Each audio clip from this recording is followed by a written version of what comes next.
Sabe aquela história de uma pessoa comum que, de repente, recebe uma missão gigante? Pois é. Hoje a gente vai mergulhar em um dos chamados mais dramáticos da história para entender a transformação de um pastor esquecido no deserto em um líder improvável. Então, para começar, vamos esquecer os palácios, os centros de poder. O palco aqui é o deserto, um lugar silencioso, isolado, o cenário mais improvável possível, né?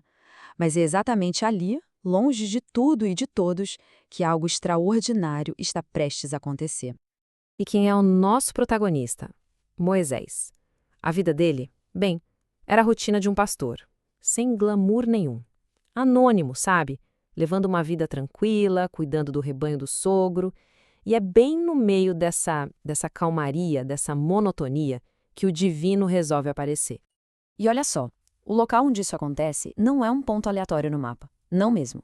Moisés leva o rebanho até o Monte Horebe, um lugar que já tinha essa fama, sabe? Era conhecido como a Montanha de Deus. Isso já prepara o terreno para algo realmente grandioso. E aí, de repente, tudo muda. Moisés se depara com uma cena, assim, impossível. Um arbusto pegando fogo, mas o fogo não o destruía. Não era uma cena de destruição, sabe? Era estranho. Uma anomalia silenciosa, mas tão intrigante que ele simplesmente tinha que parar e ver o que era aquilo. E no momento em que ele chega mais perto, a coisa toda muda de figura.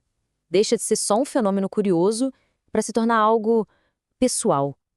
Uma voz sai do meio do fogo e chama por ele 2 vezes: Moisés, Moisés. Pronto.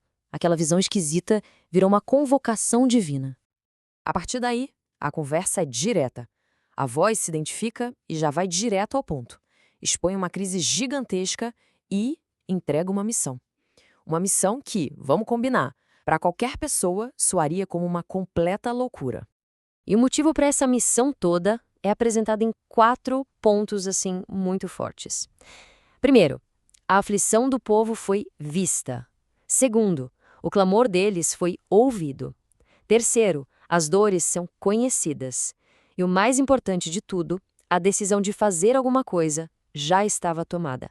A intervenção ia acontecer. E aqui vem o ponto central. A solução divina para esse problemão todo não era tipo um milagre distante, não. A solução era ele, Moisés. Aquele pastor anônimo foi o escolhido para confrontar o homem mais poderoso do mundo, o faraó, e liderar a libertação de um povo inteiro. E qual foi a reação de Moisés? Bom, essa talvez seja a parte mais humana da história toda. Ele não bate no peito e diz: "Tô dentro". Que nada. A primeira resposta dele é a mais pura insegurança, daquela que nos paralisa. Repare que ele não questiona a missão, ele questiona a si mesmo. A pergunta é: quem sou eu para fazer isso? É uma pergunta que todo mundo já se fez um dia, né, diante de um desafio gigante. Ele se sentiu totalmente incapaz, impotente, um ninguém para essa tarefa. E aqui está a grande virada. A resposta para a dúvida de Moisés não é uma lista das qualidades dele. É uma promessa bem simples: eu vou estar com você. A questão muda completamente. Deixa de ser quem é Moisés e passa a ser quem está com o Moisés. E essa companhia, essa se torna a única qualificação que ele precisava. Mas Moisés ainda não está convencido. Ele faz outra pergunta. E não é por curiosidade, não. É uma questão super prática. Pense bem, ele precisava de credenciais, ele precisava de um nome, de uma fonte de autoridade. Senão, quem ia levar ele a sério? Ele já estava imaginando a cena, o ceticismo do povo. Ele sabia que, para chegar com uma história dessas, a autoridade por trás dele tinha que ser inquestionável. Só falar, Deus me enviou, talvez não fosse colar. Ele precisava de um nome. E a resposta que vem: uau! É uma das declarações mais poderosas e, ao mesmo tempo, misteriosas de todos os tempos. Não é um nome comum, é uma afirmação de existência, pura e absoluta.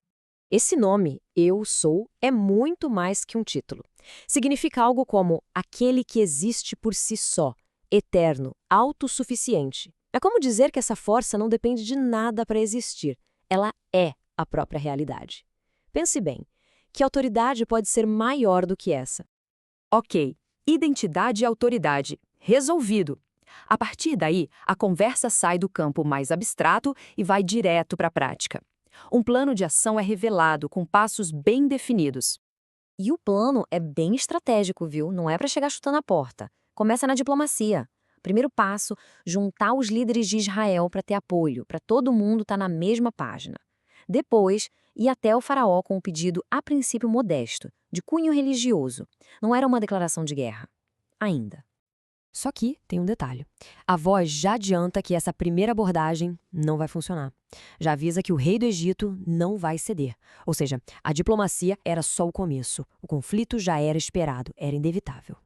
E para fechar, vem a instrução final. E essa é surpreendente e bem complexa. A libertação não seria só uma saída pacífica. Ela viria acompanhada de uma espécie de transferência de riqueza, com o povo despojando os egípcios. Isso já coloca um tom de confronto bem claro no que está por vir. E tudo isso nos deixa com uma questão bem forte, não é? A jornada de Moisés começa ali, no meio do nada, com o chamado no deserto. Mas a missão que ele recebe já nasce com a semente de um conflito enorme e de consequências profundas. O pastor se tornou um líder, mas o caminho que ele tinha pela frente, esse não seria nada fácil.